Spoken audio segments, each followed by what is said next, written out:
Assalamualaikum warahmatullahi wabarakatuh. Saya Wahidi Fandi. Saya ingin membacakan hasil presentasi saya.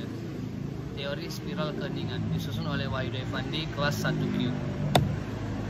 Pengertian teori spiral keheningan. Teori spiral keheningan juga disebut dengan spiral of silence. Teori ini pertama kali dikemukakan oleh Elizabeth Noelle Neumann tahun 1984. Teori ini menjelaskan mengapa dan bagaimana orang sering merasa perlu untuk menyembunyikan atau to cancel atau pendapat-pendapatnya, preferensinya, atau pilihannya, pandangan-pandangan tersebut.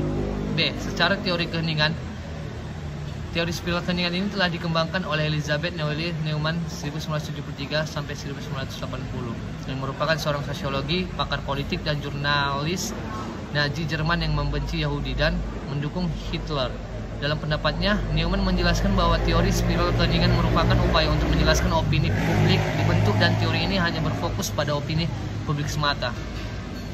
Teori ini didapatkan dan terinspirasi ketika ia berada di lingkungan Nazi pada masa itu, yang mana banyak orang yang merasa terisolasi opini-opininya ketika mereka ingin mengemukakan pendapat mereka. Sehingga tidak salah jika banyak orang yang mengalami spiral keheningan ini mencari dukungan melalui media massa. Adapun diagram The Spiral of Silence.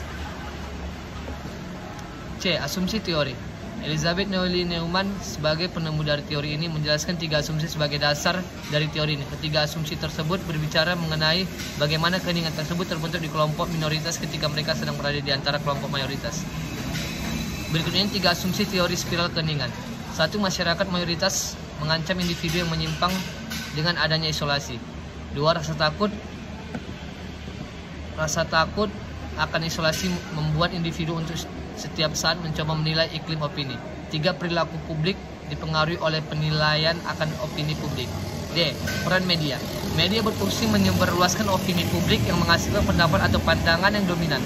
Sementara individu dalam hal menyampaikan pandangan akan bergantung pada pandangan yang dominan. Sedangkan media pada gilirannya cenderung memberitakan pandangan yang terungkap dan karena spiral keheningan berlanjut. Noelle Neumann memaparkan bahwa media tidak memberikan inspirasi yang luas dan seimbang terhadap peristiwa sehingga masyarakat memiliki pandangan terhadap realitas secara terbatas sempit. Karakteristik media dibagi menjadi 3. Kekumulatifan atau cumulativeness, keyakinan bahwa media mengulangi dirinya sendiri. 2. Ubiquitas, keyakinan bahwa media ada di mana-mana. 3. Konsonansi, kesamaan keyakinan sikap dan nilai yang dipegang media. Contoh aplikasi teori spiral keheningan. Contoh kasus Ahok menindas agama. Kaum mayoritas beropini bahwa Ahok benar-benar penista agama, sedangkan kaum minoritas beropini sebaliknya. Di sini opini kaum mayoritas menekan opini minoritas sehingga muncul pendapat umum bahwa Ahok menista agama sehingga kaum minoritas menjadi ragu untuk menyuarakan pendapatnya dan opini kaum mayoritas yang diterima oleh masyarakat. F. Kelebihan dari spiral of silence. Dengan hadirnya teori ini membantu kalangan minoritas secara tidak langsung. G. Kekurangan dari spiral of silence. Jika seseorang mempunyai keinginan yang kuat, maka orang tersebut tidak akan mudah mengikuti opini mayoritas yang ada di sekitarnya. H. Kesimpulannya, teori ini muncul karena orang-orang dari kelompok minoritas sering merasa perlu untuk menyembunyikan pendapat dan pandangannya ketika berada dalam sekelompok mayoritas.